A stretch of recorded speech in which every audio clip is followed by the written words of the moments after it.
All right, this is a guy I want to talk to all about this event. Our resident GM, Dan O'Dowd. Dan, good to see you, my friend.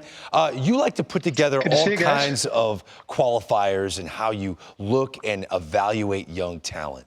There are always areas of concern for no matter who it is, and you point them out because you almost have to when you're going to take such a big financial plunge from a front office. Walk me through how an event like this could possibly alleviate some of those potential concerns. Well, in a draft room, there are three things that consistently come up. And let me start by saying, guys, is that when you try to put together a picture of a player completely, it's made up by all these little snapshots of pictures that creates the bigger one. So events like this just add to your ability to add another picture to the bigger picture. But the three things that would consistently come up in draft rooms are health, performance fluctuations, and makeup concerns. And you know, for me, if you have the ability to address any of these issues ahead of selecting the player, that only helps you get the player right on your board, and ultimately it helps the player because he gets now put into position to address all the concerns that an organization may have that prior to this event, they may never have had an opportunity to do. Dan, what are most people naive to when it comes to a draft that a club might be looking at and you really don't understand that? Well, I think the first thing is I think people get too hung up on clubs' evaluation of performance. Certainly you want to see a player perform. But for me, I would always tell our scouts, hey, once you've seen that guy perform, I could care less whether he performs well again. He's shown you what he's capable of doing. Mm-hmm. Now let's find out the why behind how he was able to perform like that. Let's create this entire picture of the player so we really know if he fits the criteria we want as a particular organization. So I think parents at times get a little too concerned about performance and the fluctuation of performance. Though if there are some drastic ones, we certainly want the ability to try to ask the questions that may be leading that player to have an incomplete picture. In addition to this, guys, the beauty of this for me this year, it allows players certainly from cold weather climates or seasons that ended early, or players that didn't perform necessarily up to the expectations they had or how they performed in the past, to really get another opportunity to address some of those things and allow clubs maybe to look at them a little differently going into their draft room and as they put the board together than they would have looked at in previous years. And we're talking about top 200 players in the country. These are a bunch of alpha males, right? But let's just say, since we're putting the top high school players, top college players, and they're all together, are you watching maybe a high school kid who's used to being the stud and the king of his county, but now he's the 12th best shortstop here at the Combine, and how he interacts with players that are getting more attention at the same position? Little nuances like that, would you be paying attention to if you were there in person? Greg, for me, I'm watching these kids from the minute they step on the field, how they go about their short toss, long toss programs, how they begin to put themselves in a position to do any kind of fundamental drill that's going to be done at the Combine.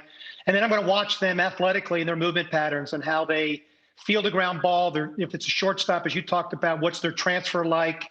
I'm going to probably have a stopwatch on them, trying to get an idea of what their transfer is going to be like time-wise from glove to throw. Are they going to land their throws consistently? Can they throw from different angles?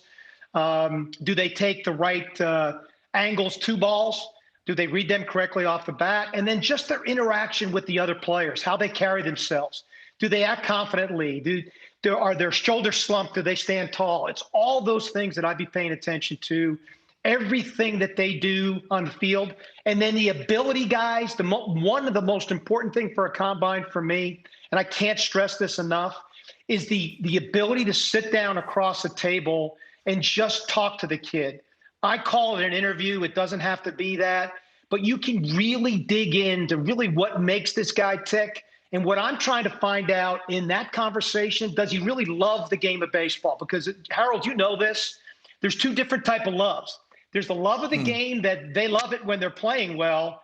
And then there's a love of the game that goes deeper than that they love it even when they don't play well. That's the kind of guy that I want to add into our organization. No, and you're talking about information, Dan. You're talking about getting it all. And I think the most excited person is the area scout who's been in your ear telling you this guy he's one of the best in the country, I'm telling you. Now you get a chance to take that information and that conversation. He's got to be sitting right there with you. So my question is, you're running an organization. Who all are you bringing with you to this combine? Well, for any player of the 200 players, the area scout of one of those 200 players are going to be in that combine. And then my scouting director, my assistant scouting director, and my national cross-checker. And then the people that I designate as my hitting guy, my infield guy, my outfield guy, my run guy, and my infield guy. The guys that I lend from an evaluatory standpoint more credence to their evaluation based upon their area of expertise and their experience into each of those areas and valuing their opinion so much. And again, getting another opportunity to get a snapshot on a player to see if it fits into the overall picture that we have up to this point in time, or whether that does change it in some way, shape, or form.